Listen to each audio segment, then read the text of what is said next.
Baru-baru ini Satgas Penanganan COVID-19 meluncurkan sebuah inovasi baru dalam penanganan pandemi COVID-19 di Indonesia. Inovasi tersebut yakni berupa sistem yang dikenal dengan Sistem Bersatu Lawan COVID-19, monitoring perubahan perilaku. Hal tersebut merupakan inovasi dari bidang data dan IT dan tim pakar Satgas Penanganan COVID-19. Ketua Tim Pakar dan Juru Bicara Satgas Penanganan COVID-19 Prof. Wiku Adhisa Smito mengungkapkan, sistem ini dirancang untuk menghasilkan data yang real-time, terintegrasi, sistematis, interoperabilitas, dan sistem yang melibatkan koordinasi antar lintas sektor. Dikutip dari tribunnews.com, Rabu 28 Oktober, Wiku menyampaikan dengan adanya sistem tersebut, petugas yang berada di lapangan dapat memasukkan berbagai data terkait pelanggaran protokol kesehatan. Data yang dimasukkan para petugas di lapangan akan diolah menjadi data statistik untuk mengetahui lokasi atau area terbanyak dengan lokasi geografisnya dan menemukan pelanggaran protokol kesehatan. Data statistik itu nantinya dapat digunakan untuk mengoptimalisasi pelaksanaan operasi justisi. Wiku menjabarkan salah satu fitur yang terdapat dalam sistem BLC perubahan perilaku ialah kuesioner untuk melaporkan kerumunan yang terjadi dan juga memonitor kepatuhan individu dan institusi terhadap protokol kesehatan. Termasuk dapat digunakan memetakan lokasi dan institusi yang perlu meningkatkan kepatuhan terhadap protokol kesehatan. Hasil pelaporan monitoring dalam sistem itu berbentuk sebuah dashboard nasional yang berbentuk alat navigasi. Saat ini sistem tersebut sudah berjalan selama 4 minggu dan sudah memantau lebih dari 18 juta orang. Bukan hanya itu, sistem ini juga memantau di lebih dari 3 juta titik di seluruh Indonesia. Data-data itu akan diolah di dalam aplikasi dan dapat digunakan untuk menentukan kebijakan mendorong perubahan perilaku masyarakat di tengah pandemi COVID-19. Dalam mengoperasikan sistem ini, Satgas Penanganan COVID-19 mempertimbangkan aspek kemitraan. Wiku mengakui hal itu dikarenakan pihaknya tidak dapat bekerja sendiri dalam memerangi pandemi. Dibutuhkan kerjasama berbagai pihak termasuk kalangan masyarakat.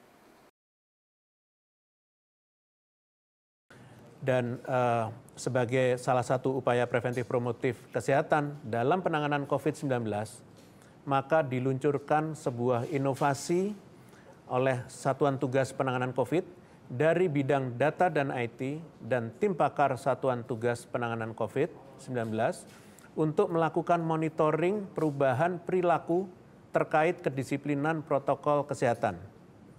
Inovasi ini dikenal sebagai Sistem Bersama Lawan COVID-19 atau BLC Perubahan Perilaku. Sistem ini dirancang untuk menghasilkan data yang real-time, terintegrasi, sistematis, interoperabilitas, dan sistem yang melibatkan koordinasi antar lintas sektor. Melalui sistem ini, petugas di lapangan dapat memasukkan berbagai data terkait dengan pelanggaran protokol kesehatan yang dilakukan masyarakat di lokasi-lokasi pengawasan secara real-time. Selanjutnya, data yang dimasukkan akan diolah menjadi data statistik untuk mengetahui lokasi atau area terbanyak dengan lokasi geografis lat long ditemukannya pelanggaran protokol kesehatan. Data statistik ini nantinya dapat digunakan untuk mengoptimalisasi pelaksanaan operasi justisi. Salah satu fitur yang terdapat di dalam sistem BLC perubahan perilaku adalah kuesioner untuk melaporkan kerumunan yang terjadi dan juga memonitor kepatuhan institusi terhadap protokol kesehatan. Fitur ini digunakan untuk melihat dan melaporkan kepatuhan individu dan institusi terhadap protokol kesehatan. Selain itu, data yang dimasukkan juga dapat digunakan untuk memetakan lokasi-lokasi termasuk juga institusi yang masih perlu ditingkatkan kedisiplinannya terhadap protokol kesehatan. Hasil pelaporan monitoring perubahan perilaku akan berbentuk sebuah dashboard nasional, alat navigasi, dan menurut data per 26 Oktober, dan ini sudah berjalan sekitar 4 minggu, diketahui bahwa telah ada 18.960.212 orang yang dipantau. 3.048.380 titik pantau di seluruh Indonesia dan ada 495 kabupaten kota yang telah terpantau.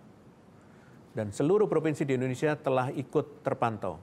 Data yang dihasilkan ini bersifat real time dan akan terus diperbaharui berdasarkan laporan yang masuk melalui dashboard ini pula, maka dapat diketahui jumlah orang yang dipantau, titik pemantauan, jumlah kabupaten kota, serta provinsi yang dipantau.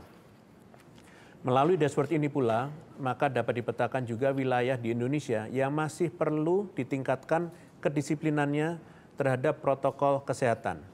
Data ini diolah di dalam aplikasi, nantinya tentu dapat digunakan untuk menentukan kebijakan untuk mendorong perubahan perilaku masyarakat di tengah pandemi COVID-19. Demikian informasi dalam Tribun News Update kali ini. Nantikan terus informasi terbaru lainnya hanya di kanal YouTube tribunnews.com. Terima kasih sudah nonton. Jangan lupa like, subscribe, dan share ya.